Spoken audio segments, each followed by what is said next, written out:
Having made their way to the strange dome surrounding the ancient and ruined shopping complex, once known as the Greenbrook Mall, the Tedvillians have crossed its barrier in pursuit of the engine. Petal's visions have guided them into this strange and dangerous game, lorded over by a wizard in the sky. This episode, we examine the crew as players in their deadly game. They must make a plan out of the chaos in front of themselves. I'm Q, and this is Wasteland Pirate Radio, WPR, bringing you the uncut airwaves from the blasted wastelands.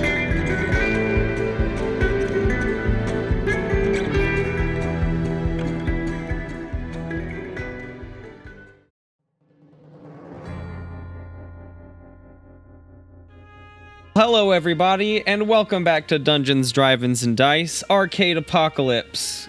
This season, a Apocalypse World podcast about the citizens of Tedville. Fuck, man. You think you have all the tabs up, and then you don't. You want me to do it? Want you to do it? Did you? Sure. Why don't you write it down? I have it written down, it's just I didn't bring up that tab of all the other things I brought up. Hey everyone, welcome back to Dungeons, Drive-Ins, and Dice, an actual play podcast where sometimes we play D&D, but this time we're playing Apocalypse World. Apocalypse World, a D6 system following 4 strange people in the outskirts of the town of Tedville. This episode, we fight a pinball machine. Don't know much more than that, so we're gonna put our dukes up. Fight the pinball machine hand to hand. It's not the arcade game where you get to punch and try to punch as hard as you can, but instead you have to fight a pinball in an alleyway. That's the game, and I'm M. Today we're going to do a question, and that's just mall talk. We're talking our favorite mall activities, because I guess it's got us nostalgic for mall times. I want like a mall talk theme song. I'm a big fan of Hot Topic. Good full stop on that one. That is honestly one of the first places I'll stop at in going to almost any mall, even today. Not today specifically, but in today's days. Most of the time when I go to a mall now, it's to just wander and to scope. I don't really have a reason. The last time I actually went to a mall was to buy shoes I left behind at home for a wedding. When I got to the wedding, all the groomsmen helped me go buy shoes at the mall, which was fun. We all went in our suits and bought shoes for the wedding. I also bought shoes. That was cute. But I made sure we walked by Hot Topic because I love that shit. I love Hot Topic so much. I like the vibe of a food court, but I don't like food court food in general. It's not very good. But I like the food court vibe. It's a good place to watch from. Not necessarily at the malls that I spend time at or have, but man, I like a good food court. I feel comfortable around Orange Julius. I don't know if that means anything. That is maybe just the food court, though. It's like near the food court, across the way from the food court. Like you feel comfortable around Orange Julius, like the entity? It's me, Orange Julius. You want to hang out? Yeah. I won't squeeze you. Yeah, the entity, Orange Julius. I call him Orange. Many call him both. I don't know if it says much to my experience, though, at a mall, is that next to the food court was the arcade in my mall. You could always see it. I never spent time in that arcade, or many arcades, but I always just like scoped it out like, oh man, I wish that was the vibe nowadays. It wasn't for my group, but I was like, it would be cool to see and to be running about the machines with friends. A couple quarters for a couple games. Why the fuck not? Instead, we went to Hot Topic. I do like an arcade. I also never really arcaded in the mall. I did see them, but they didn't have an arcade in my primary mall growing up, and then I was grown up. And you can't be a grown up in an arcade. Someone will talk to you. Yeah, it has to also be a bar. Yeah, it also has to be a bar. You have to also be doing adult things. You can't just do mall things. Anyways, I'm Theodore Stringer, and I play Dill, the T-1000 of our campaign. And Dill doesn't really have like mall pathing. I looked at the thing. I saw you making that face. I looked at the thing as far as how my arm works. That's basically how it works. Is I can get like off-screened by a lot of harm, and then I show up next episode. Just to be clear, T1000 via the survivability. T1000 via survivability. Yes. Yeah. I mean, you'll be injured. like I can be killed very different ways. Like, throw us both in lava, we'll both die. 100% tracks. 100% tracks. I might have better resistance to like freeze damage, but that's debatable. Anywho, in the mall, it's the same as being burned. Being frozen is like, oh no, it's not. Things survive ice all the time. Actually, that's a problem we're facing. Good apocalypse problem too. Sorry. Anywho, in the mall, I like to hit a bookstore. I don't usually buy things in the bookstore because I'll go in and I'll be upset. And I'll be upset because every bookstore in the mall is Barnes & Noble, and no Barnes & Noble has any respect for books. They love Harry Potter still. So horny for it. And it's all so disappointing. You can still find the first Warriors book in Barnes & Noble. And what about it? I literally had to put it down from buying it, Grace. I understand. And I picked it up and walked around with it. Okay, I was about to say. I grabbed it, and then I didn't buy it, but I did grab it. Dude, there's always like 1,000 at half prices. You can get the whole I know, series but like easy it's money. just the concept that I came across it, and I was like, it's still for sale as a off-the-shelf fucking book. It's insane for me. As it should be. And what I said, what about it? Maybe we're gonna do a Warrior season next, guys. I would have fucked that up so much. No, you don't understand. Grace's run as the game master is going to be a Warriors RPG. I'll fucking ace that season. I'll be all over it. Oh my god, I'll reread the books. Yeah, no, my new warrior cat. What's a warrior cat name? It's gonna be like Speckle Claw. Speckle Claw. Speaking of warrior cat name, my name is Lawrence, and I play the T1000 because he's a robot. D-Ham. Oh, is that what that face was for? You were like, you're the T1000? I'm literally a robot. As far as mall pathing, me personally, there's usually only like 2 or 3 places that I want to hit. I like to hit Hot Topic for the nostalgia value. It's also kind of funny that now half of Hot Topic is anime. I just think that that's an interesting crossover because that was not the case when I was in high school. Was it not? Not as much, no. No, not at all. Really? No. And I love things in the aisles of malls. The last 2 times that I went to a mall specifically for something, it wasn't in a store, it was in the aisle like in between booths? stores. You know those little kiosks that are sometimes... Do you like the kiosks? Do you like the things where the people are going to try and flag you down? The desperation jobs? It's not going to be what you think it is. What I like is number 1, Auntie Annie's. I don't want to go to the one that's in the food court. That one is busy. Yeah. I want to go to the one in the aisle that's away somewhere else. I smell it. I don't read. I eat it. In that order. The other thing is I got my Google Fiber Wi-Fi router from a kiosk in the middle of the mall. That was just where you went to pick it up. That's one of my favorite stores still to these days. Actually, as I think about it, I have had a fun mall experience with Lawrence. We were in a mall one time and we did hit up a kiosk that had those rideable animals. That's true. Oh, God. Oh, yeah. Oh, my God. They're not like go-karts. They just like let you ride them around the floor of the mall for whatever reason. They're slow cart. I've always and wanted we did that. ride them around. It was so fun. Yeah, it was a good time. We were college students, I think. Also from the aisle of the mall. I mean, the last time I sat on Santa's lap was at a mall, but I was in my 20s. Gabe and Ezra also sat on Santa's lap. I think the only times I've sat on Santa's lap have been at the mall. Wow. And on that note, I am Michael, and I play the water bear Spicket. When's the last time you sat on Santa's lap, Michael? It's my mall experiences are in the before time. What was it like in the before times, Michael? Back when I went to the mall with one of my best friends, who's now my brother-in-law, they would sell swords in the stores at the mall. And my brother-in-law and I would buy swords that we would then just beat on each other with. The other 2 places we went were the music stores, when you could actually buy CDs in the mall, now that CDs are dead, and the leather jacket store. even if we had leather jackets, you got to go check out the new leather The jackets. leather jacket That store smells good. That's sick. The new season of leather jackets is my favorite. Wow, a forgotten time. It was worth it just for the smell. They did, they did have the faux ninja samurai store up into our mall days. That's another one where you look in the windows and you're like, well, I can't step in here. You could buy the bleach sword. Yeah. I did buy the bleach sword. I was going to say, I imagine a child going in, 13, 14 years old, buying the bleach sword and having to carry it out of that store is absolutely an insane It was about moment. 60% of the original It's size. like a peak moment of your teenage years. What are you talking about? Walking out to the car with the sword on your back across your shoulders. Let's go. I am Ichigo Kurosaki. Mm-hmm. I hadn't even seen that show yet. And you bought the sword? Yeah, it was cool. Cool sword.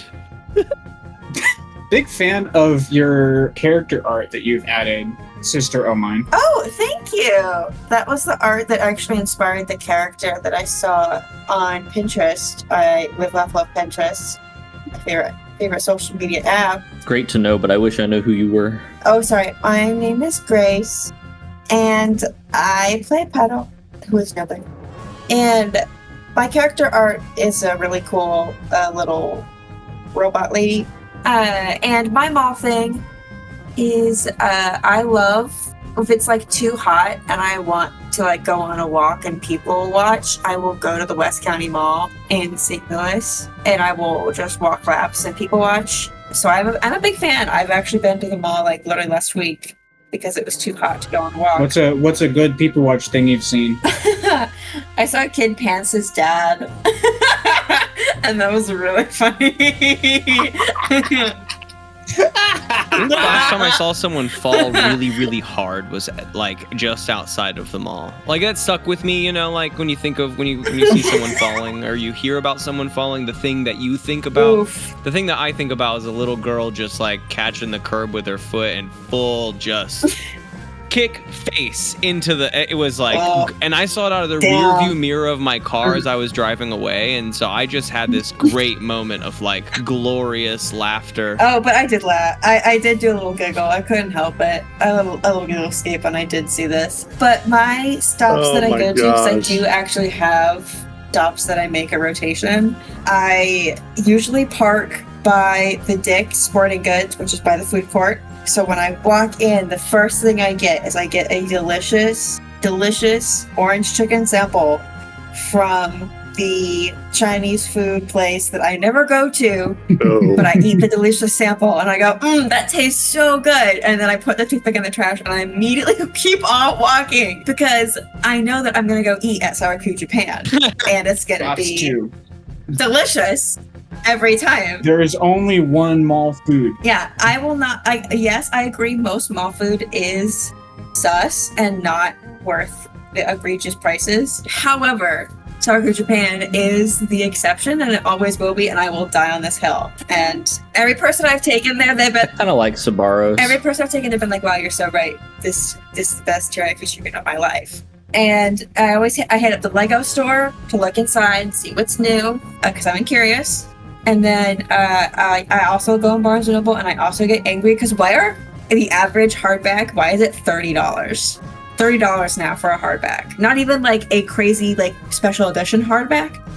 Whatever, it's noodles. Anyway, but I like to see what's new there. And then I like to peek inside a store called Francesca's because I like the trinkets that live in there. And that's usually what I look at. And then sometimes if I'm feeling whimsical, I'll step inside somewhere else. And if I'm feeling extra hungry after the Saraku, I will go to Annie Ann's and get the cinnamon twist pretzel. Not the nuggets, the pretzel. Because the nuggets are always dried out. I'm a nugget guy. They're always dry. Not when I get them. It's his dry nuggets. What can he say?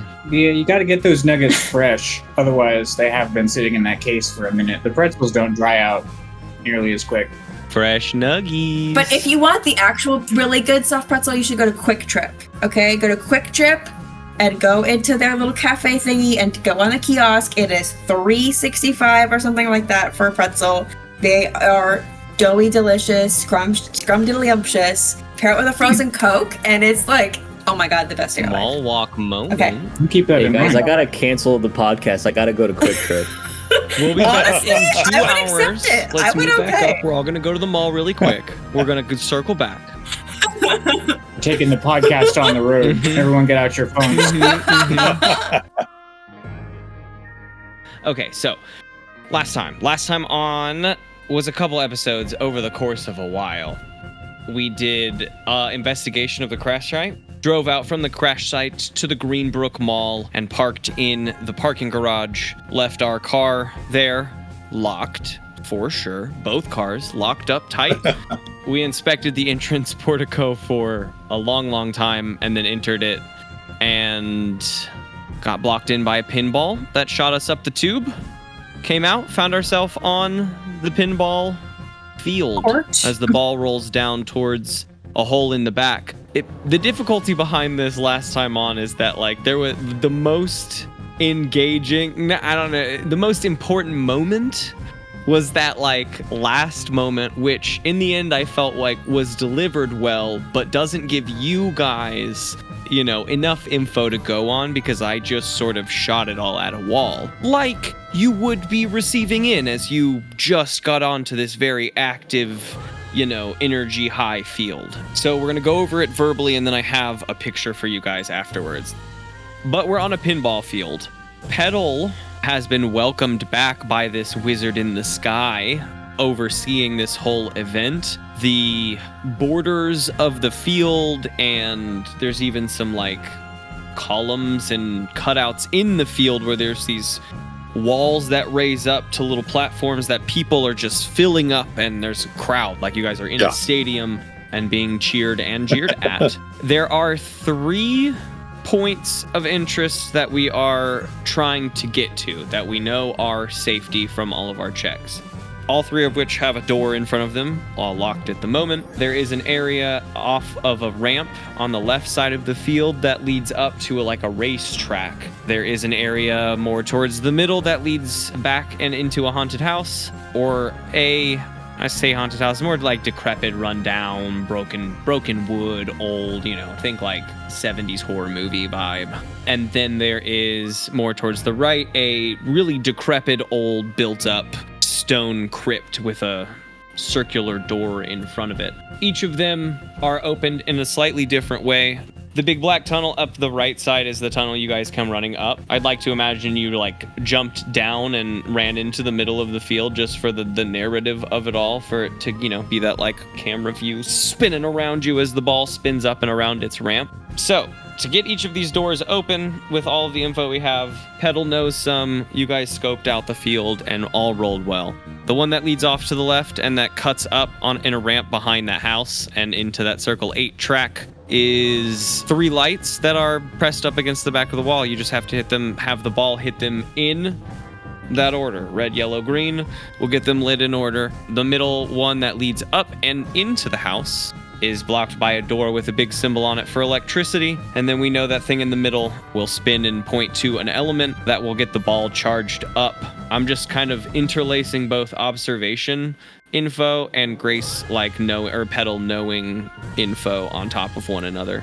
To get that thing spinning, you got to get that, in a pinball game where you get the ball locked in the middle of that triple little thing. Bam, bam, bam, bam, bam, bam, bam. Once we're all locked in there for a minute, getting you some points. There's a point off to the right side of the field near the ramps.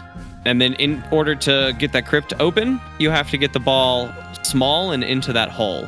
I think that's what I'm going to leave that at for now. I think with all the info, that is enough of a starting place.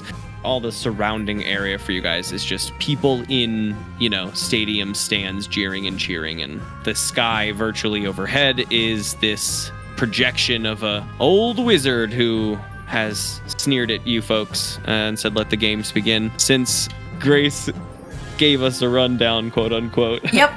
You're welcome. Where are we in relation to this map right now? Hold on, maybe I can do this and move you around.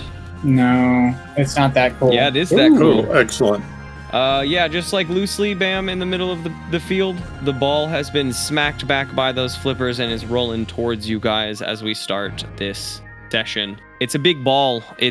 We're going to say an 8-9 foot ball, big enough to roll over you and harm you pretty bad if it were to hit you and you were to be unprepared. It's a big silver ball, and it's making that like very, you imagine the floor to be wooden at minimum because it's giving you that very heavy, almost like bowling ball, right? Heavy, full ball on wood, scraping kind of sound as it rolls across. But the things that we need to start with really quick are, one, a Petal vision. I guess before we do Petal vision, we should get checked stats, because you don't have a checked stat in case this is one you would get an experience from it. Petal lost checked stats and stats. We got stats back into place, but we need to recheck really quick, so we'll have to go in order. So Theodore, who has the highest history on your sheet with you? Or I guess, who do you have the highest history with? As a tie between Ham and Spicket. So then you pick one. D-Ham. All right, D-Ham, pick a stat of Dill's that's most interesting, and we're going to mark it. Hard. I want to do weird still, because that's just so important to me for Dill. Weird. It's both Dill and the other one. I'm hard and weird. I'm one hard weird guy. Mm-hmm. Yep. D-Ham, who has the highest history with you? Dill. Cool. Sharp. Sharp as the knives you throw. We got Spigot. It is Petal. All right, Grace. I'm gonna say sharp. Sharp. Okay. I'm going to say weird because of that mask. Love it. Love it. Cool. I knew you were gonna say that. And Petal, who has the highest history with you? It says D-Ham, but I'm surprised by that. But yeah. I think you've been handing out negatives too. Yeah. You've probably also rolled over with Spicket. You got, you might have hit 4 with Spigot, so you reset back to 1 or something like that. Yeah. You're right. Nice. Okay, well, it's D-Ham. Weird. Weird. That's how I talk to Weird Al Yankovic. I say, listen here, Weird. You're on a first name basis. Let's do Sharp. You've been very observational. You haven't really shared a lot of that, but you've been looking at everything, even if you haven't spoken about it. Okay, now that we have your stats, Petal, let's get a visions roll. Oh, and that'll be level up because that'll be my experience for the max experience. Petal's gonna level up the fastest for certain. That's a 6 and that's a 9. Petal, you're gonna have to carry us because I am back to not being able to generate XP from my main stat. Oh, jeez. Damn it. Because I can't, once again, whenever I do anything under fire, I roll on weird instead. Dang it. Which is not a my stat. Dang it. I even thought about that. I was like, how do I get, because I remembered that there was an issue. I went in the wrong direction, my bad. So my only option is to be sharp, which I do have a 0 at, so I'll get some XP there. Okay, Petal, you rolled a 9, you said? Mm-hmm. Also, Petal, have a look at the improvements section. I will do that once I just realized I never changed my numbers here. I will check the one that you have already picked here. 7 and 9, MC holds 2. That brings us to 4, and I'm gonna spend 2, I guess, now to interrupt you until you have a vision. I feel like this is a good moment to be curious about. You have had some visions about some of these people, and you have some marked on your sheet that I spoke about in the intro about you having those visions with them. You have a vision now kind of in the reflection of the pinball, like as it's rolling at you, your vision kind of fades. And with this me only spending 1, I want to ask who you are and who you're with. My thought behind this is what are you most interested in at this moment in learning about your past? I think either how I lost my eye or how I got this prosthetic. Because I know and I talked about it in my character design that even though Petal herself is rough around the edges, scars and stuff, the prosthetic is extremely well made, very detailed, very nice, and I have very minimal scarring fused with the meat very nicely. So I think I would be curious to see maybe the origins of my eye. Who did my eye good? We did my eye so good. It was me, D-Ham. Okay. The ball is rolling towards you, and your vision sort of blurs in and out, and you blink, and the ball is closer, and you blink, and you're seeing kind of red, and you're feeling a little bit of pain and your head is swimming and you're seeing the lights above you still flashing and that sneering face of the wizard, but you're definitely in a vision. You've had enough of them now to like, you did not just get hit by the ball, but you've been hit by the ball in the past. And you blink and you're in a dark room and you feel a lot of pain and grogginess, and you're only seeing out of that just like red bloodshot eye still, your vision tinted over red for whatever light is coming in the room. You blink and there's one light above you and you see a shadow kind of crest into the light looking down over you, and you see a mask come down and feel it over your mouth, and you blink and you can see perfectly through two eyes, though there's a contraption on your head and you feel a searing pain behind them as you move about the walls of an old broken down hallway. And you blink and you're chasing someone down this hall and cornering them, and they turn around and try to fight back a bit, and you blink and you're out of that contraption. And you can see, and you're looking in a mirror, and you see the reflection of yourself with like the red raised skin of a recent surgery kind of still setting in, but you can see out of both eyes. And you blink and the ball is rolling at you and the lights are high on you, and we are in the moment. And D-Ham opens his chest cavity. And dishes come pouring out, crash, crash, crash. Sand. He actually he does it like, you know how magicians can pull the tablecloth and not move any of the plates? Mm-hmm. D-Ham opens his chest and he grabs a cloth at the bottom of his pile of plates and he yanks it out, and then all the plates come out and crash onto the floor. Okay, cool. I was gonna make you roll, but you don't need to roll for breaking a bunch of plates. He starts to swing the tablecloth while he's running out of the path of the pinball. And the tablecloth, as he's spinning it up in the air, it's getting wider and wider. Is it? Yep. Okay, I like that. Press 3 for the table that seats so many you have to sit against the wall. And where are you running to on this pinball board? I'm going north towards the buttons. I'm heading to the place where the ball will have the least momentum at the apex of its journey. Sure, the furthest away from where it's been launched most recently, I guess, makes sense, yeah.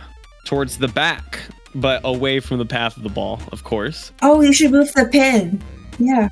This whole plan does not work if I am flattened by the ball, and I've already lost all of my plates. D-Ham breaks off in a sprint towards the back of the wall out of the course of the ball. What about the rest of you? Well, I'm going to head towards the red target to the right to see if I can maybe entice the ball to come at me and start to hit the targets in order. Mm-hmm. I don't know if the ball has any sort of intelligence or is being guided at all, but that's what I'm going to try. At the moment, it has just been reflected by a bumper, but always good to keep in mind. Well, I can move my icon on the map. Mm-hmm. Mm-hmm. What's this? Is this just like a fence, like a barrier between the red and the green?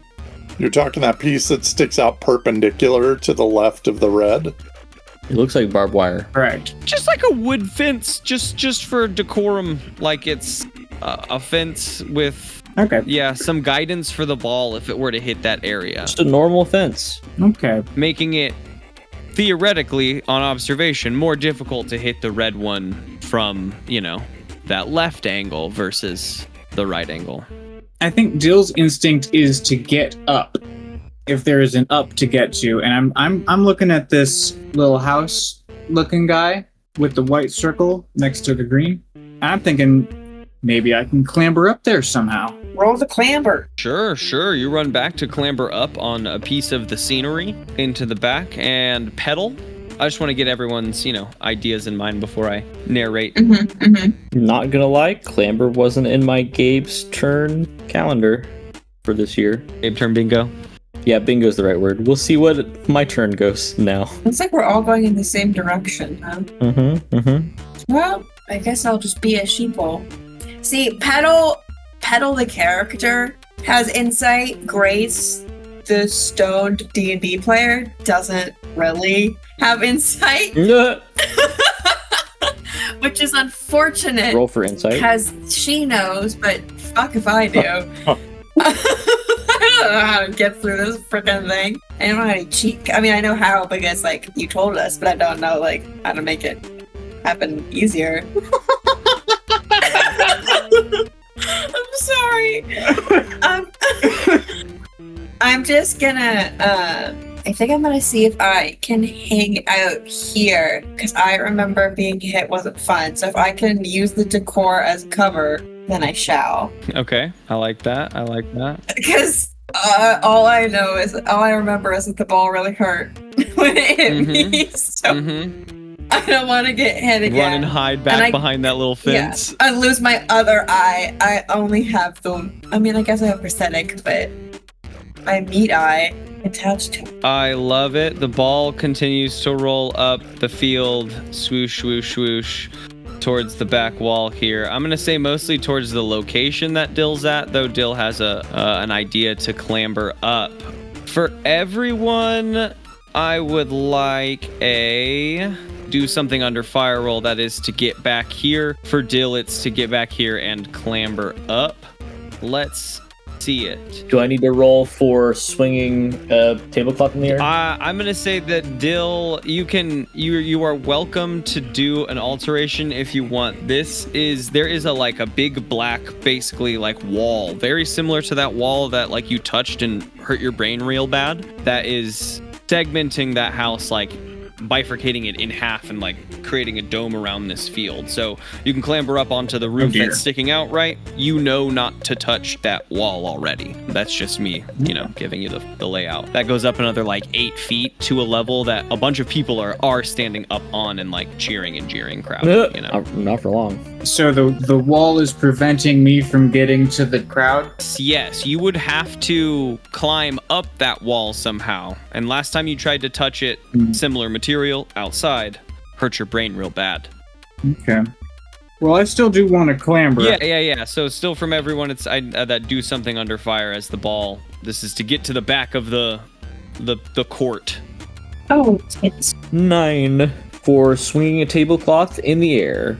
13. Okay. The Clamber King. Spicket. 9 for Spicket. 9. Petal. 8. Okay.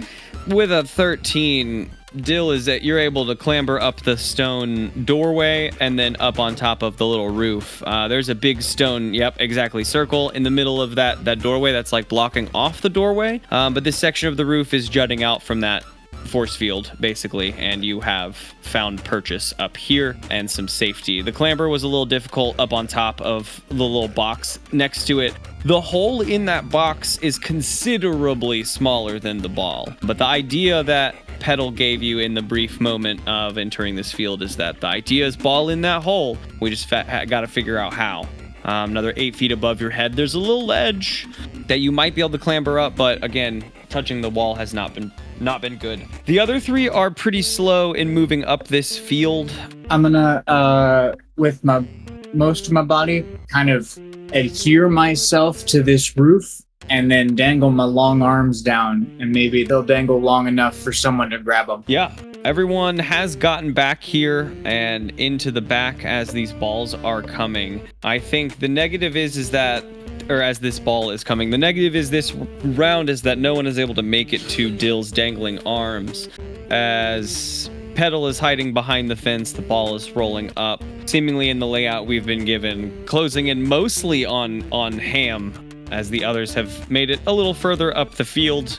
Ham sprinting towards his allies, Petal looking up at the descending arms of Dill, and beyond. How comforting. Beyond him, you can see the scowling face of the wizard-dressed man above you, who says, "Ooh, on the scenery, that's no fair. We need to add more players to this game." And I've made them some dude also, and another dude have jumped down into the field with you guys to play pinball. Is that 4 dudes? It is just 3 dudes. It's some dude also, and another dude. 3 more dudes have jumped down. I think because of those negative rolls, 2 of them are going to jump down in this space, and another one across the field. Do they look aggressive? Do they look angry? Or do they look confused? Read a person. Okay. 8 plus 0. Hold 1. Are they angry? Are they angry? we got what is this character really feeling, or what does this character intend to do? What does this character intend to do? Are they gonna hurt me? Yeah, they're coming at you. They're like coming at you. They have their hands up in a defensive manner, right? They're a little lower to the ground, keeping their center of gravity, but they're moving towards you as the ball moves towards you. They're gonna wrestle? Yeah, they look like they intend to move you. D-Ham would like to shout at them as loud as his robotic voice box can carry and say, "Press 4 for a goal." He intentionally doesn't say that last word to see what they say. Boy, I don't know that they say anything. I think they... Okay, I throw a knife at them. Okay. Oh. Yeah. As my move. Do something under fire as this one closest to you starts to close in. I'm going to say it starts to close in on Spicket because the ball is closest to you and kind of rolling in behind you. It's going to be an 11. An 11. You're able to hit him with a knife and send him sprawling off to the side next to Spigot. Another is trying to get in the way of Petal and Dill's pull up in that moment up there by the house. Josh Groban me, Dill. Is this guy within reach of my long arms? Oh, God! Yeah. With my big squeezing wall panel. He's gonna get squeezed. Dill is reaching down, Petal is reaching up, and this guy is reaching in, trying to slap your arms away from each other. He doesn't want Petal to get out. He says, "No, you're playing this game." As he's scrambling. I don't know that he wants to be in the middle of there. Petal is always also like, let's be clear. Petal's not like enthused about needing to touch Dill's hands. Mm-hmm. No, they're not good. Mm-mm. Like, she's never touched his skin, but like looking at it, she's assuming it's not gonna be great. Never touched his skin, and she's never wanted to. I mean, at least as far as she can remember. Dill, because for you, things have felt weird since entering here. Again, you feel alone. You feel since entering into this like portico, you have felt. I think I might have said it something along the lines of like more alone than ever before, even with your friends around you. Well, there's nothing so distracting as violence. Oh, God. This guy's trying to stop you from pulling Petal up. So am I going aggro or am I seizing by force? I'm happy to seize this man by force. I guess I could seize Petal by force. Or secure your hold on something. Seize by force. So you're trying to secure your hold on Petal to pull her up, maybe? Or you can seize force on him. It looks like there's an exchange harm mechanic no matter what. So you will be seizing force on this guy. But you can, by doing so, take definite hold of Petal, right? Maybe you're shoving him out of the way in the moment. Okay. I'm gonna seize by force. Sorry, Petal, but this is how it's gotta be. Damn. Sorry, you're gonna have to see this. A roll plus hard. Roll plus hard. Oh no. It serves you right for not rescuing me. Unless it was a crit and you're about to like squeeze the hell out of this poor man. An opposite crit. Well, no, it's not. No, it's I've rolled a total of 5, so I think I get to mark 2 experience. Do you have hard checked? I have hard checked, and I have 1 experience for my failure. Yes. Okay. 2 experience. This is how you power level, folks. On a miss, still choose 1. Well, there is one definite way to solve this problem, and so on a miss, choose 1. I'm going to inflict terrible harm. Yes. Okay. You reach out. You have both your arms reaching down to grab Petal's hands as they're trying to come up, and this guy just tries to jump in the middle and break your hands apart. We'll say you're just starting to pick her up, right? So there's a little bit of weight there, and you drop one of your hands and just backhand him. And what occurs is you inflict terrible harm because the needles in between your knuckles poke out. I think in this moment they're gonna bend and break in your left hand. You're gonna scratch this dude's face up the side. Your things is narco stabs between your knuckles, right? Damage on a narco stab is something special, right? Yeah, it makes him high. Narco stabs S harm and intimate. S harm means stun harm, disables its targets. I think because of the severity, like you were unaware of it, you were just like lashing out to protect a friend. It didn't go so well for you. I think it is going to cause this guy some harm as you like slash him across the face. Stun is still going to occur to harm there. You're going to take also a harm from it as it has like bent and broken in the back of your hand, exchanging harm in some form or fashion. This guy goes sprawling to the ground, and you are able to grab hold of Petal and pull her up. You and Petal are now on this roof. As you do pull her up, she like tumbles to the side, but you keep her from touching the force field because you know it's dangers. Some dude is sprawled out on the ground. Another dude is off in the corner in a heap next to Spicket, starting to get up. Some dude also sprinting across the floor, and the ball closing in on Ham. No time to call it a new turn. It's all just one big thing. I think I'm gonna start taking this, I think, if I can, person by person, whatever makes the most sense. And right now, what makes the most sense is Ham. The ball is right on your heels. What you do? Well, let me just really quick consult the map. I think my main priority here is I'm gonna try and get on the other side of the red button, opposite of our boy Spicket. I'm still swinging this tablecloth above my head, and it is still getting wider. It's a very large tablecloth. Okay. And if the ball's coming straight for me, I'm gonna move. But the ideal situation is that the ball reaches its apex somewhere between Spicket and I. And I'm gonna throw the half of the tablecloth at Spicket. But I don't have control over the ball. Well, give me a do something under fire. That's gonna be a big portion of these rolls. 9. Also, give me, what is this roll? Give me a sharp roll. Just a generic sharp roll. I'll include some. Generic sharp roll, 5. Okay, yeah. You are running up towards this area. I'm going to put you about here, a little bit more towards the north. You're starting to cut around the edge of that fence as the ball is rolling in close on you. I will also give Spigot if you wouldn't mind doing me a sharp roll as well, Spigot, because you are... Absolutely. The other two are still in this moment of like pulling each other up and having slashed the sky across the face. Some dude. And I haven't explicitly told you this plan. I'm just running after you with a tablecloth. Yeah. 7. And that was that's a checked one, so that's an experience, right? It is. Mm-hmm. What I'll give you with a 7 is there is some curve to this ball. Either there is a curve to the ball, or from the bumper puts some curve on the ball, but it has curved like it was going in a direct line, center straight up towards the tiny hole that it would have never fit into. Right. And across the board has curved following Ham. Ham, in this moment, unfortunately, you're not able to clear the fence. The ball is going to strike into the back of you. C'est la vie. It's going to push you just through you're going to like break through the fence and like shatter through that and fall against the wall. But I think with that, it broke my fall and my body. The reflection of the ball is going to bounce into the red light for you. Because this is going to hurt. You're going to take 2 harm as you smash get to keep my into tablecloth. the fence. Yeah, sure. This is a win-win.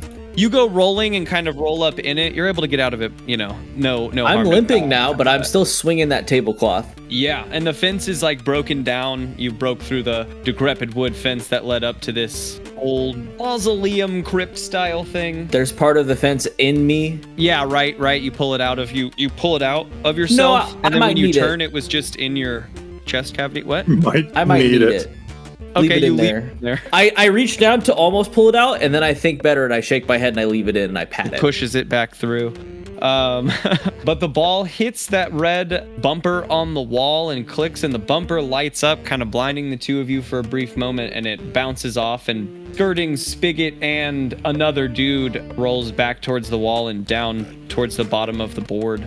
Realistically, though, the way that pinball's boards are set up, there should be another bumper up on this right wall as it's coming down, because they have you have more control on one side of the board where that hole goes down a little higher up. We gotta wrap it. We gotta catch it before it hits that bumper and then run a circle around it really quick. And I'm limping. Awesome. Oh, stop the ball? You trying to catch the ball? I want to catch the ball and cheat at the game. I want to win, but I want to cheat. I love that. Okay, well, the ball has passed you now and is going up.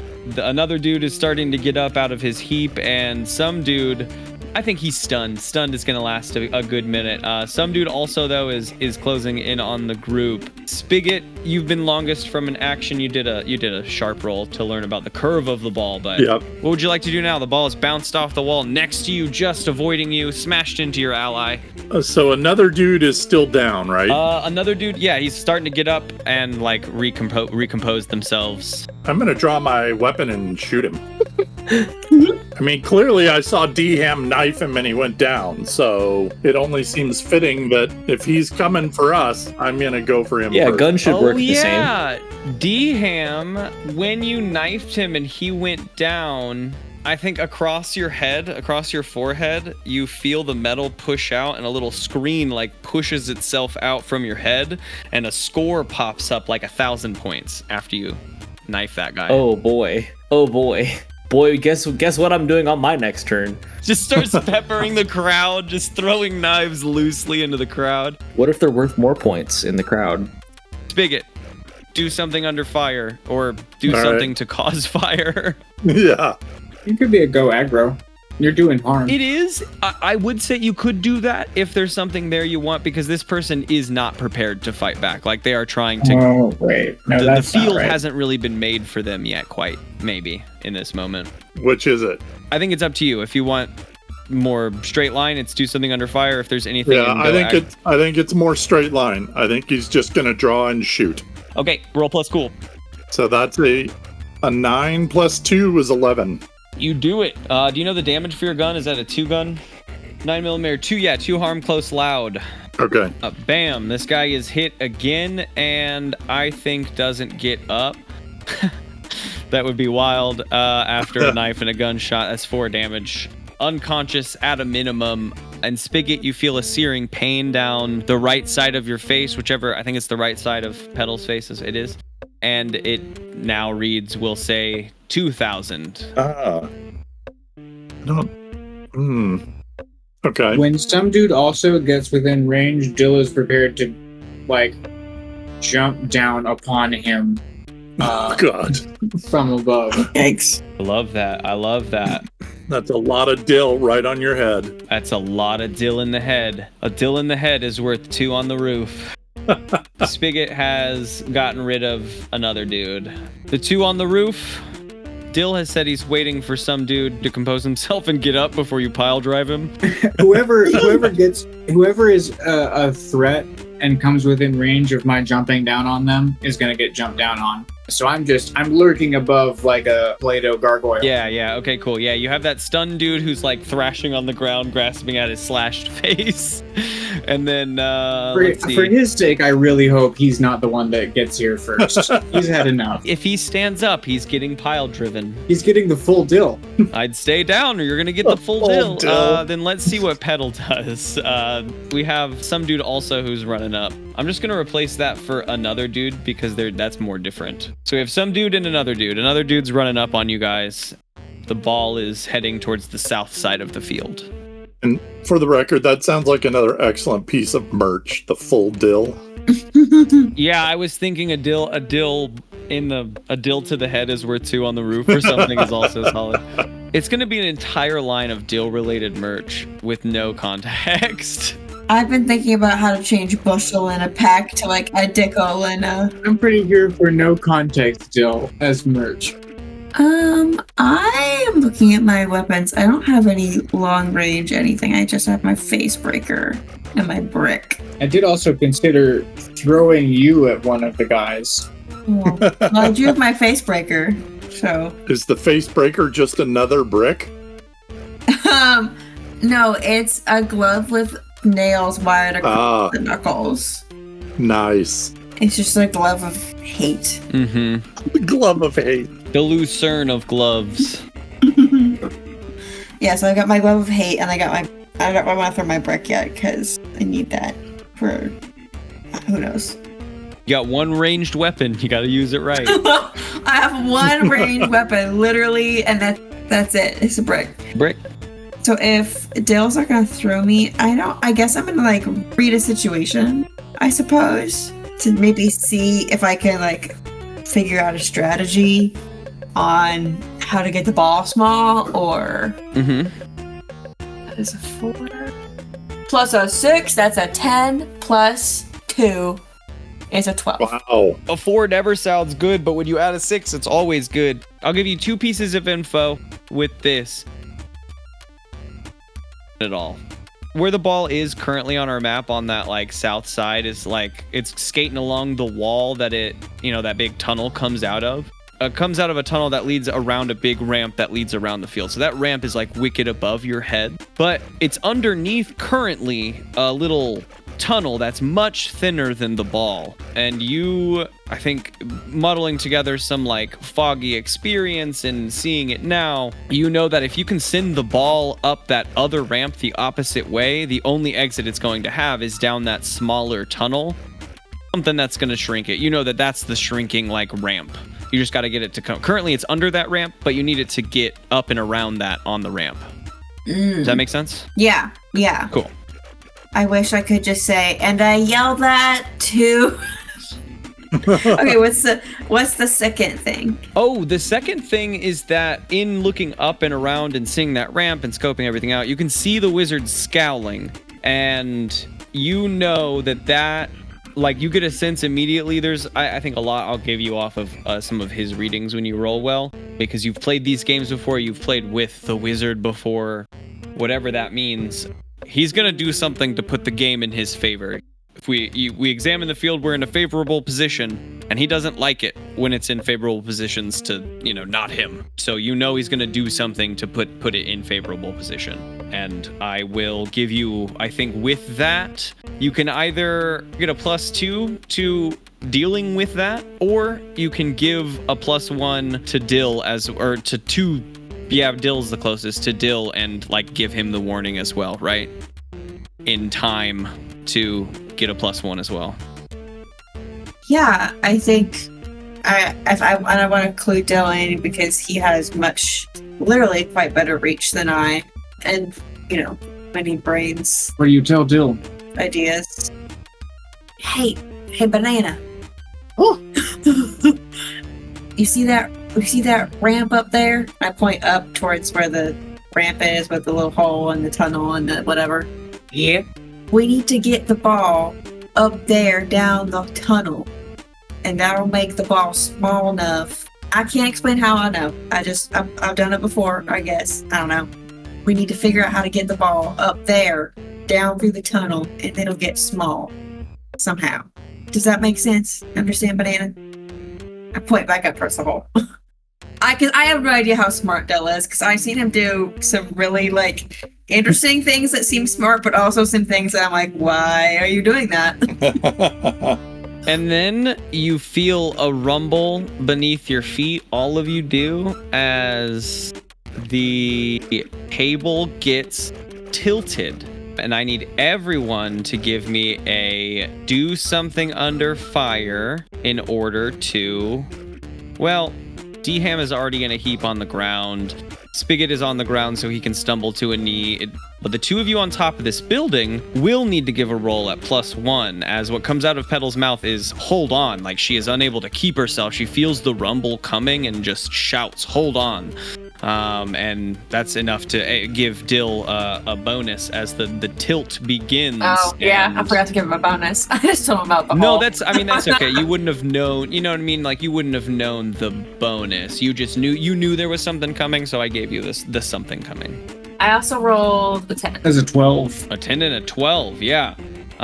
Dill grips into the rotting shingles of this roof, and Petal kicks her feet in as well, and maybe they hold on to each other just enough to keep each other shaken through this rumble. It's enough to send the ball away from the wall and into this upper bumper that I talked about earlier that should have been there, and it bounces off, and what should be in a straight angle towards this left side yellow light, right? Again, we see what is only known in baseball as a curveball, as the ball just starts to come around. I'm drawing kind of an arc, like this would be the arc, right? But yeah. I am, going through the whole arc just to give you the idea of how wide that curve is. Virtually, it's coming back at the red light and around whatever obstacles are there on the sides. At a wide arc cutting right back towards Spigot and Ham. The tilt and the bumper together have given it the angle it needs. as we'll say another dude has gotten down to some dude to help him up, and some dude also and started chasing after the ball. This guy, though, is just running after the ball haphazardly. We'll say she, in this case, is just like wild for the ball, like hands out in front of her, tripping over herself, running after the ball. The dude who is helping the other dude stand up, I stand up first and throw a knife at him. Yeah. How traumatizing for the guy on the ground. 4. Yeah, I mean, your knife goes wide and skates off across. What type of roll was that, by the way? Points don't increase. It's still only a 4, but my thought was going to be either a go aggro if you wanted something to do there. There's like active things go aggro gives you, or if there's nothing go aggro gives you that you want, it would be do something under fire, because this guy is not focused on fighting you. Neither matter. Go ahead. I throw a knife. Yeah, okay. Yeah, your knife goes skating off, and this guy is able to put his arm under the dude, and he's gonna pull from his buddy's belt. Turns out he wasn't helping him out.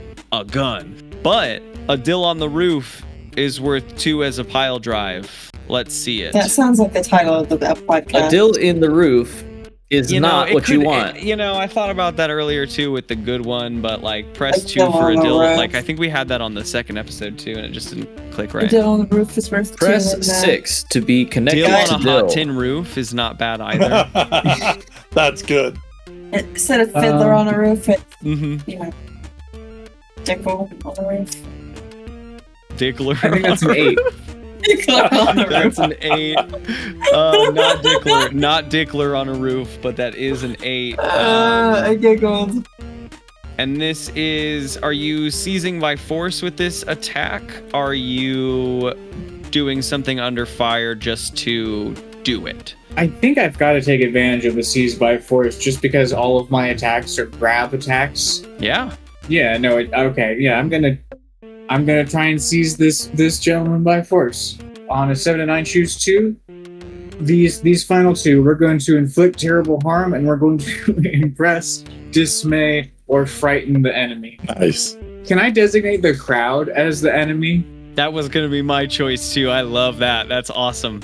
I mean, I think you just come down atop this dude, like holding your knees behind your back and just point. Hands first, like a demon. Give him the Robin from Teen Titans. Give him the fucking Robin from the Teen Titans. Is awesome, dude. Does he make a sound? Does he make a sound as he jumps, like goes squeak? Or like I don't know if kind of Dill makes a upsetting? sound, but this guy's about to. Yeah.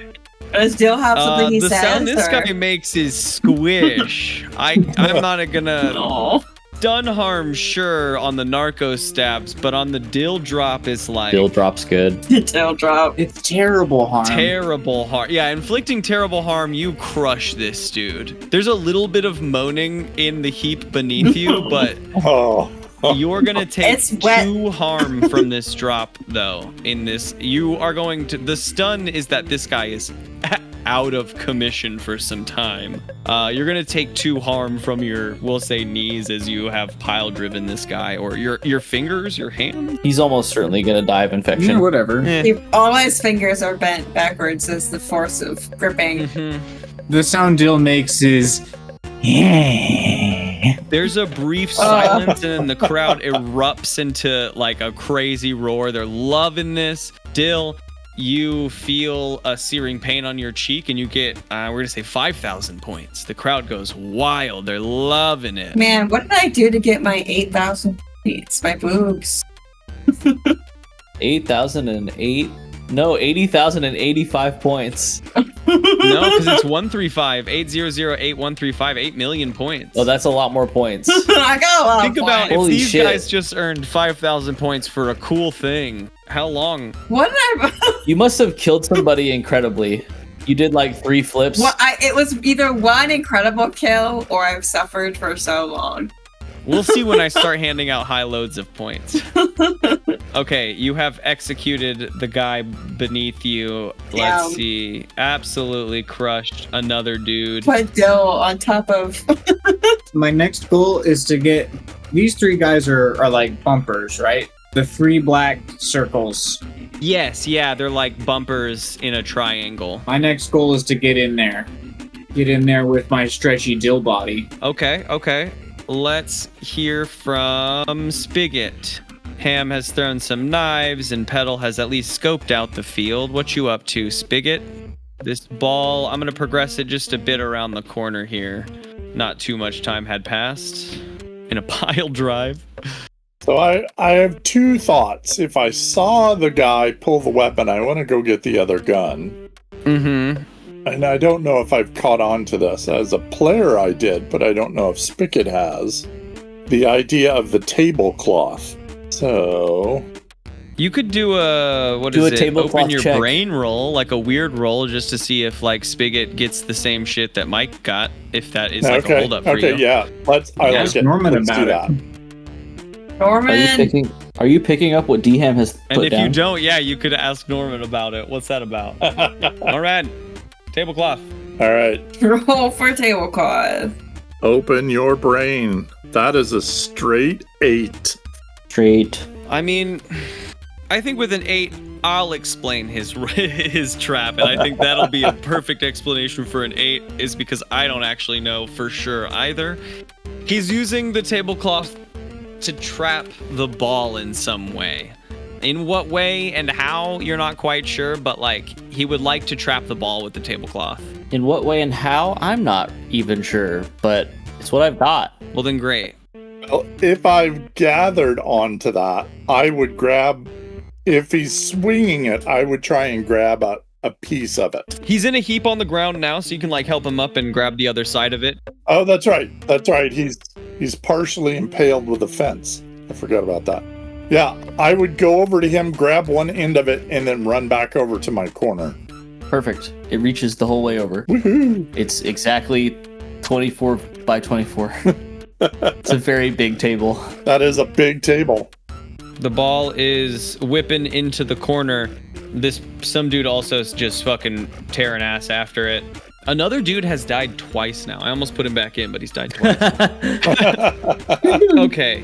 Does anyone want to take an action before? You guys have basically pulled this sheet in between yourselves in the spot you see the ball curving into. Yeah. To catch it. Yep.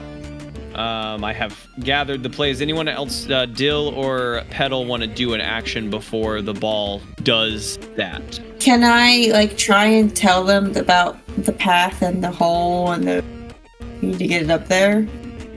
For sure. I think you can just share. You can share that info readily. I say, hey, and then I tell them. I thought you were gonna just stop at hey. I tell them hey. Hey, and I point, and I make my fingers smaller, and I point again, smaller. I tell them, and now they know. Now they know, and that, guys, is improv. Okay, we're gonna do a scene up here. We're gonna ask for suggestions, but first, we ask you to suspend your disbelief and only think of the things we say out loud. No out forces. Did you have anything, Dill, before we... The guy beneath you that you stunned is, like, stunned. The goal with getting in the bumpers is sort of have a more controlled reflection of the ball's bounce. Mm-hmm. So that's where Dill's headed. He wants to get in between two of these 3 bumpers to sort of be able to slingshot it in the direction we want it to go. He doesn't quite know what direction that is, but he sees a Dill roll. Yeah. Okay. I think even just like strategically, no matter who you are, it makes sense to just let the ball roll past and then run behind it into that spot. Yeah. So I need the 2 of you. Gabe keeps doing seize by force, and I feel like in this case, to keep a hold of something you have, you don't have it, but for a brief second, you will.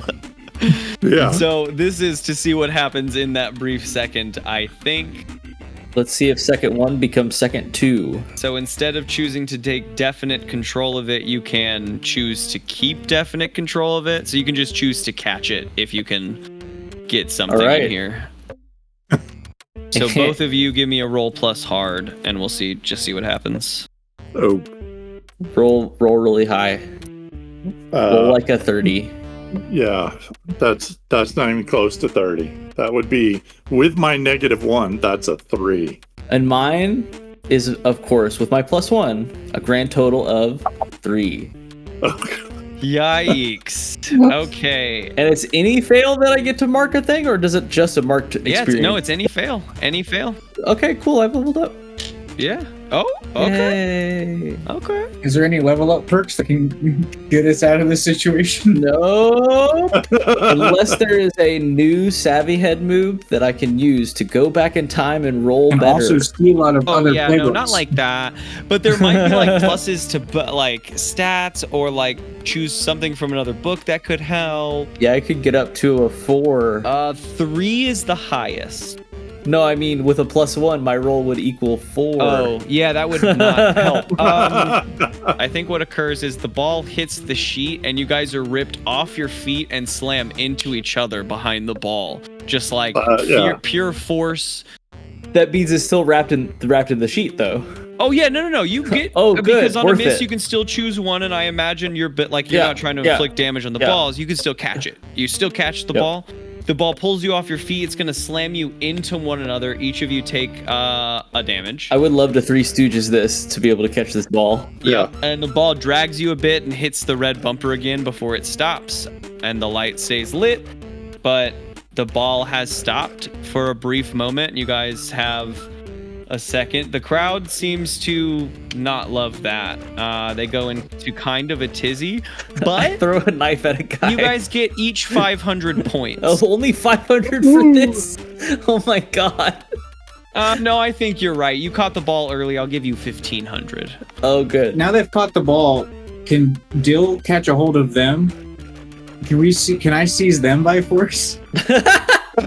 They basically come to a stop. Like it skates up against the wall and they catch the ball and it does come to a stop. They've gotten definite hold of the ball, basically, with that move. Well, the second worst human centipede. They're on the ground in a heap. The person running behind the ball, if you are heading towards that, so we'll say ball is here, they're in a heap on top of one another right behind it. And Dill, if you were running, towards that, this person is coming up on you. They were still chasing the ball and they seem to have gone into a rage now that the ball has stopped. Can I grab them or the tablecloth or whatever and like swing the ball into some dude also? Some dude also is coming. You can muster up your big ol' strength. Which roll do you want to use for this? This is probably a do something under fire roll. Mm-hmm. Because I'm basically just trying to swing the ball over him. And if it goes well, then maybe back around and towards one of these things and just sort of catch him in the arc of it. But the most immediate concern is flattening this gentleman. And I think my inhuman strength and reflexes come to bear here, so I've got to ask you to choose one of the options under my contamination. It says here that you're the one who chooses. My bad for the previous times where maybe I have chosen. Personally, I vote for a +2 to my roll, but... Well, of course you do. I think all I'm gonna give you is that middle one. You're not acting under fire, but like the back half of that sentence when a normal person would simply be incapable. I think like a normal person would simply be incapable of lifting this ball up. And your two allies. Like, that's a shitload of strength in order to do that. Okay. And this feels harder to do than it has before. Like utilizing that. I rolled an 11. So you do it. You swing the ball up. You grab. We'll say that you don't lift up your allies, but you grab the sheet from where they've bound it together and you pull it out of their hands and swing the ball up and through this person. Do you want to like launch the ball off towards one of these lights, or do you want to drag it over there and swing it at the paddle? Basically have it as a mace or like as a morning star. You know what I mean? Like it's a wrapped up big old ball. It's very, very heavy, and that is very hard for you to lift. You know that you can feel in this moment. I'm not trying to lift it. I'm just trying to guide it as it's rolling. Oh, sure. In this case, it is more of a slide because I imagine you're still keeping it in the binding, right? So you're just sliding it along the floor to knock him over, to knock her over as she's chasing? Yeah, I imagine so. Swing it around. It isn't so much that it's heavier than it should be or heavier than other things you've lifted. You lifted a bus to pull it. You like tore a wall off a bus to reveal your cool car at some point. But you feel that strength like leaving you in this moment. You still feel very alone. You feel very disconnected from the other one. Okay. Well, I'm gonna swing the ball over this some dude also, and if I can arc back around and launch it towards either the green or the yellow, that's gravy. Maybe I don't let go. Can I jump and follow it and just hang on? Have it drag you behind it? Yeah. I think you can. I think that's I think the only thing I'll impose on that, because you had a really good roll on your thing, is some damage, because it's gonna drag you behind it if you like throw it and hold on, right? Some bumbling damage as you bounce on the ground holding on. Or you can roll for it, try, but on a failure I might give you some more stuff. I'm at like 7 or 8 harm. That's fine. Wait a second. 1, 2, 3 only has 6 sections. Each 1 harm is a tick. You are at, like, if you've taken 8 harm, all of those boxes should be checked. If I've taken 8 harm, I am between the 6 and the 9. So it's like a clock that you're at 3 o'clock harm, 6 o'clock, 9, 11, midnight dead. Yeah. The sections of the clock are like split up. It's like quarters of the clock for 3/4 of it, and then it's like small pie check sections in which you are, like, at 9 you are limping, you are breathing heavy, you are hurt, but that is only 3 ticks of damage. So each tick of damage fills another, just a box. Yeah. so 4 ticks of damage would put you at 10, right? Yes. Okay. I figure because of the way that the ability functions, my harm at the beginning of session reduces to 6, or I suppose 6 o'clock, and I have taken 2 harm since then. So you would just be at the 10 o'clock mark. 2 harm past that would be the 9 o'clock and then the 10 o'clock. Cool. I have not reached the painful and temporarily debilitating stage yet. There we go. Yeah. All right. This is banged up for sure. Back to the moment at hand, you can guide it towards the yellow easily. You can let go and throw it at the yellow, choosing your own angle, or you can hold on to it, letting it drag you behind it for a damage mark.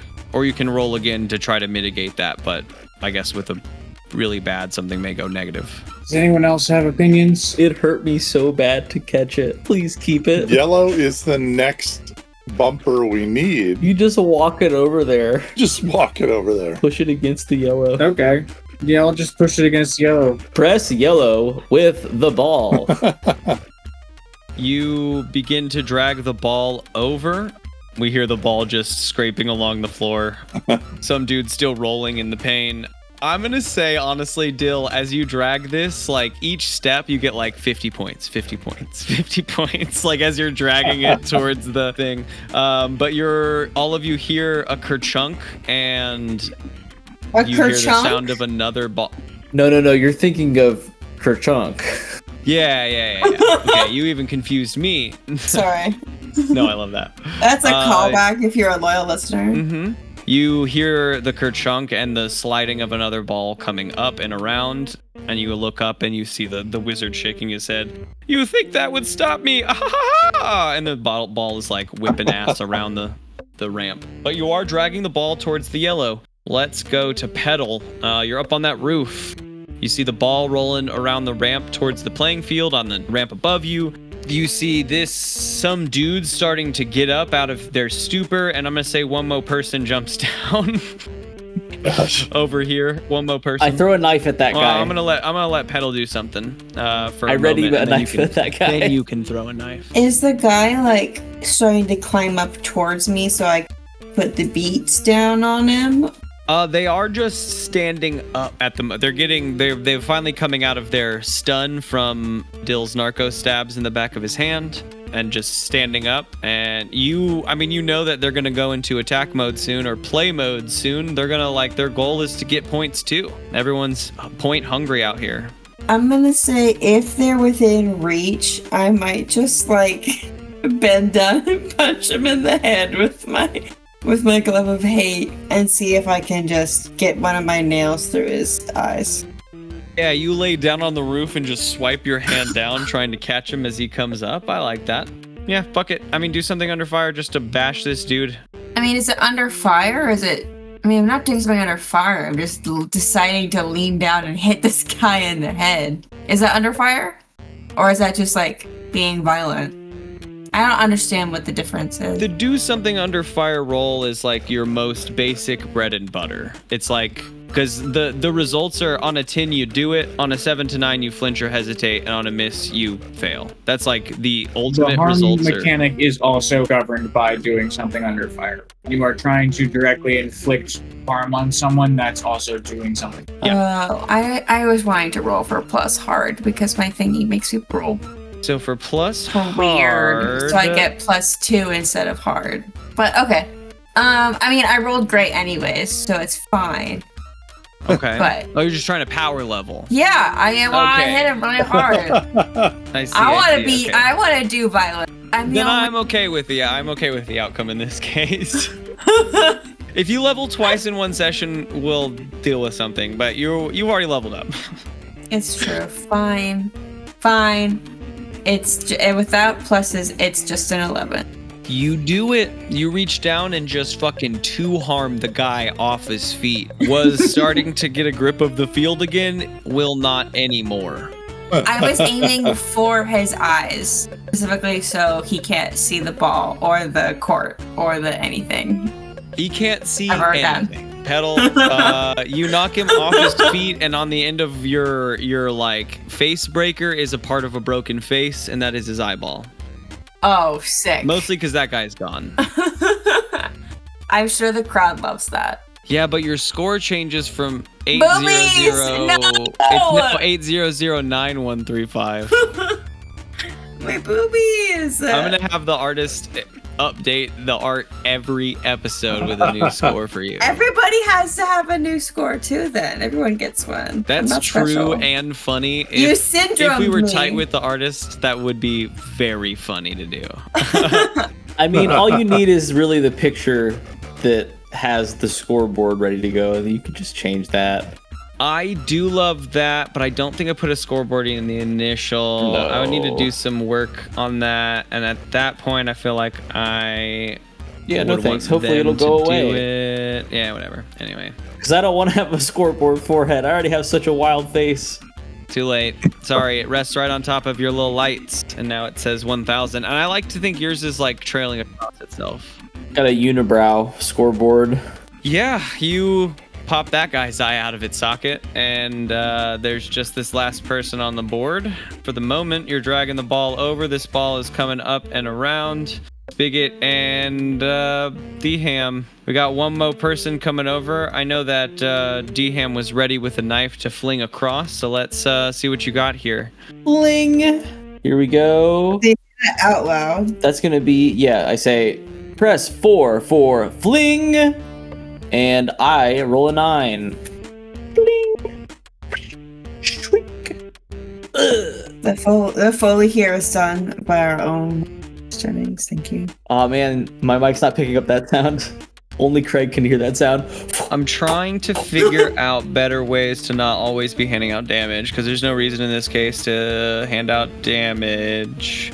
No, you know what it is? You hit him with your knife. Blam, 2 damage, drops down to a knee. They're still sitting there. They're still active and aware. They have a gun drawn, pointed at the pinball. Dill dragging it behind him, but you can feel it in your arm wherever you store all your knives. There's a jam up in there, and you're gonna have to unjam it in order to keep flinging knives. You have like a little pouch, I'm gonna say, maybe in your arm where you store them all, so that you can just flip your arm out. Wow, Your infinite knives are jammed for the moment. that's tragic. I start running at that guy that I hit with the knife. I start dead sprint. Dead sprinting.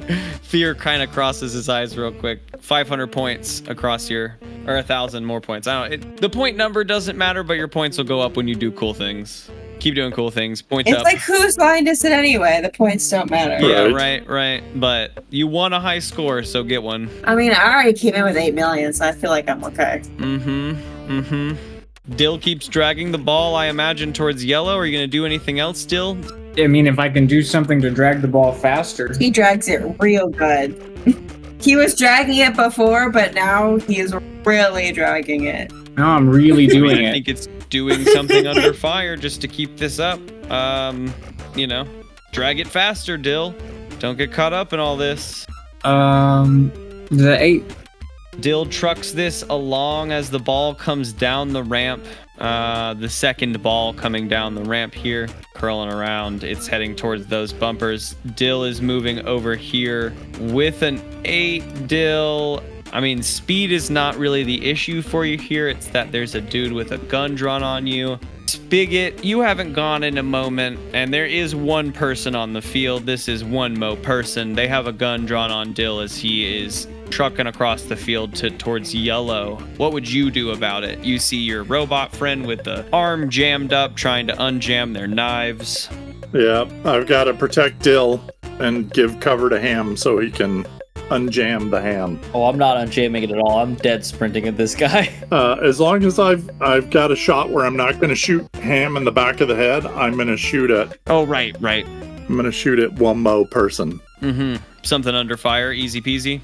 Yep. That's our main role. I'm gonna put the ball between me and this guy while he's being shot at, and I'm gonna push it from the back. That's a great idea. Yeah, you curl around the ball to protect yourself. Nice. Yep. That's a 10.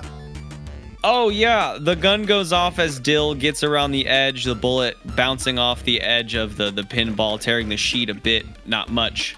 And another gunshot rings off and this person falls to the ground. Another 2,000 points for you. Woo! Ow.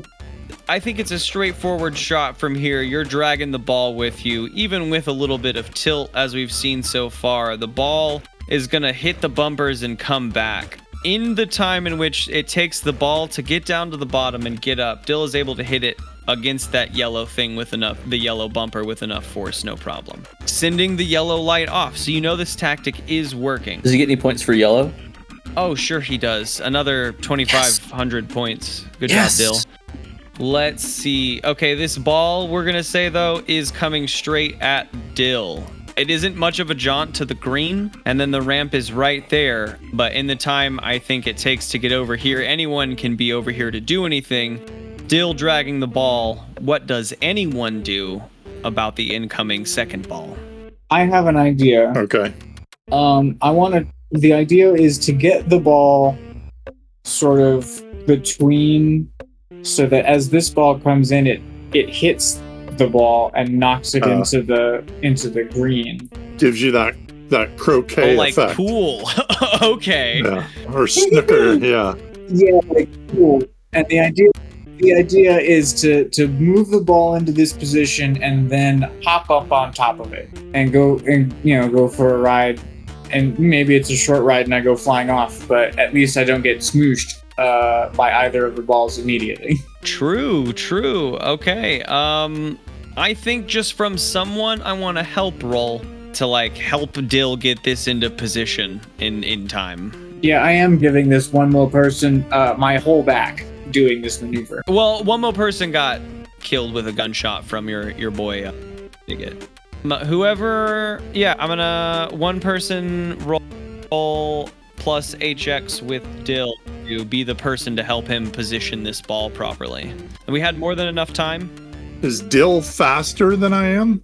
I mean, sorry, not Dill, D-Ham. D-Ham was in a dead sprint. It would be easy for you to re-angle to get to your boy Dill. Yeah, because I had to stop and plant my feet to take the shot. So if Dill's still in motion, that makes more sense. Okay. And we got Petal watching the field, making sure watching the ball. But you're above, you're out of danger. That's so great. You're just watching the game, controlling it. Already scored plenty of points. So D-Ham roll plus history with Dill. Right. Plus history with Dill. Here we go. Oh boy. Plus Dill. Plus 1. That's going to be a big 11. Nice. You were able to help Dill get up in here, and then you hike him up there and dive out of the way as the balls collide like a pool ball game. What? Like a game of pool. I love pool ball game. I love going to the pool ball game house. Fuck. And the stationary wrapped ball is shot with force at the green button and smashes it, and you hear a little repetitive alarm chime, like a reward alarm chime, go off, and some single white lights above that door with the red, yellow, and green lights above it. And the metal slatting for that door just slides with quite a lot of noise into the ground. Now we just need to take the ball up through a loop-de-loop. Yeah.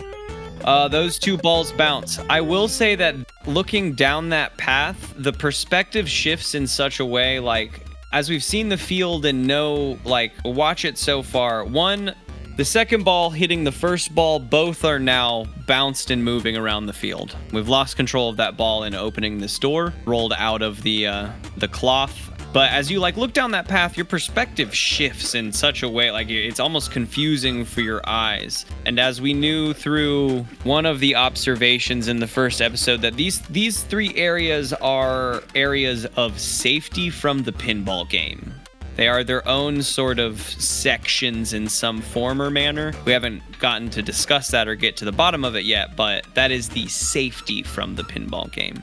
And as these two balls bounce down towards the bumpers on the bottom of the field to be reflected back up at you, I imagine that we cut off and into this open ramp we've just created. Yeah, gotta be. Before I say we do, is there anything else that someone would do instead? If there is a window to not have to worry about pinball game, I think we should take it. I know the wizard's gonna punish us probably, but I'm hoping by the time I see the wizard, my knives are unjammed. So yeah, let's see who punishes who. Yeah, Petal is just gonna hop down from the roof and make a break for the hole. Why we stay? Because that's just if we can find a way to escape. Bill's gonna try and catch Petal. Catch me? Catch her? Yeah, she's jumping off the roof, right? Oh, okay. Yeah. I was like, okay, stop her. Let's do this. Yeah, stop her so we can play pinball. I was like, oh no. Bill's like, no, we're staying. I was like, did I do something stupid? Am I making a mistake?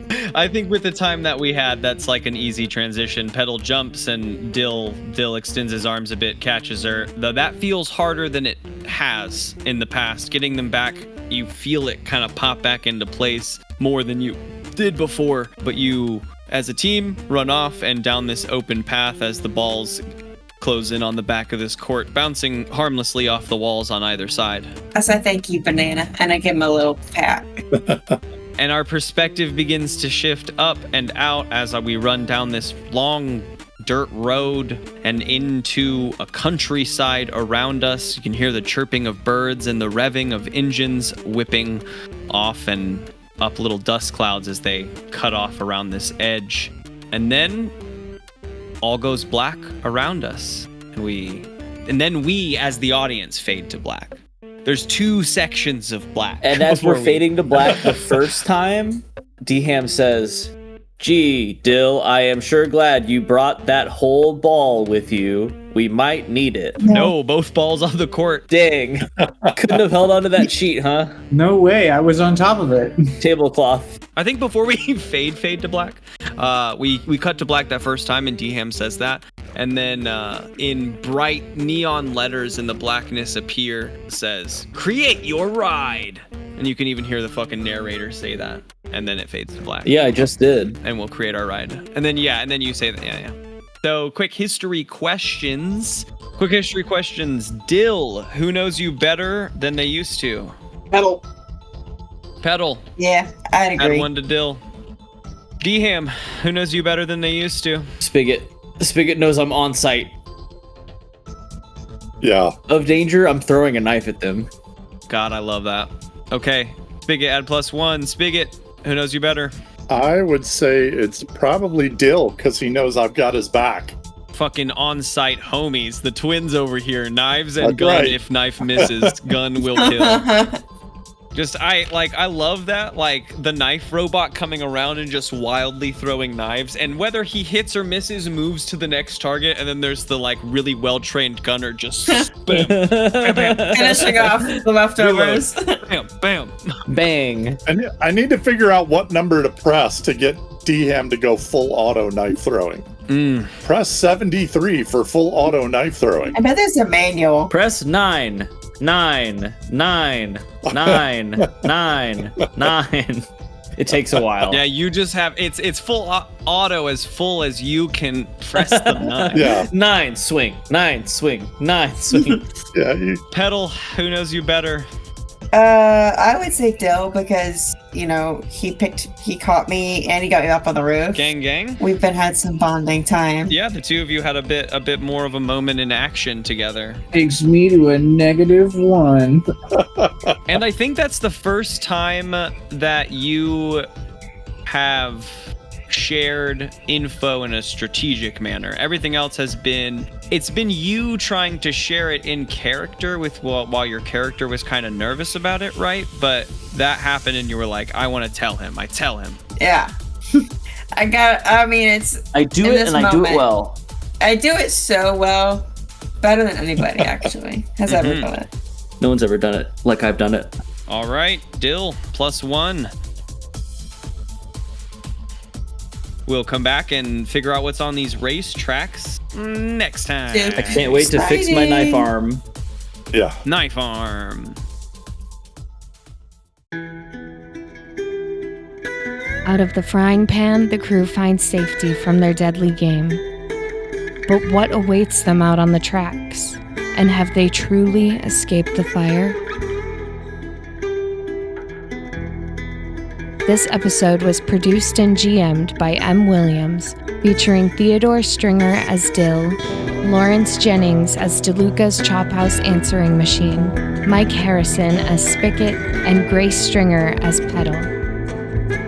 Music composed for this season by Chris Rogich. Additional voiceovers by Mckenna Lynch. Other credits can be found in the episode description.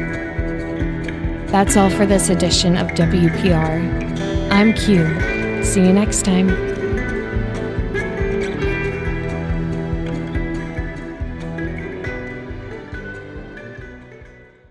So I am hick. First, I'm gonna Bless. sneeze. Now that I've Bless you. concluded that, what I Now, think I'm gonna do. This is a program you ran because you don't have allergies as a robot, or did they give you allergies as a robot? About a month ago, somebody pressed 18 to have What me an sneeze in a month. Asshole. They said it was a tip. It was kind of rude. That guy's name is, I almost called him Larry, but that's like your name. I cannot name that shithole NPC after you. That's interesting. So that guy's asshole Larry, and he's not allowed in the bar, but it can't be Larry. Well, no joke, I almost said we'll call him Mike right after I said that. I am so sorry, guys. I'm not lying. I had to Look stop at anything myself else. in both cases. Let's call him Book or Desk. The name of the man who flew my plane from Dallas to Chicago, his name was Kenjamin. Kenjamin. No, it was not. It was. He introduced himself over the intercom as Captain Kenjamin. And I thought to myself, that's not a real name that Well, inspires this is confidence. Kenjamin, and this guy pressed 18. Sorry to About a go month off ago. on a wild tangent.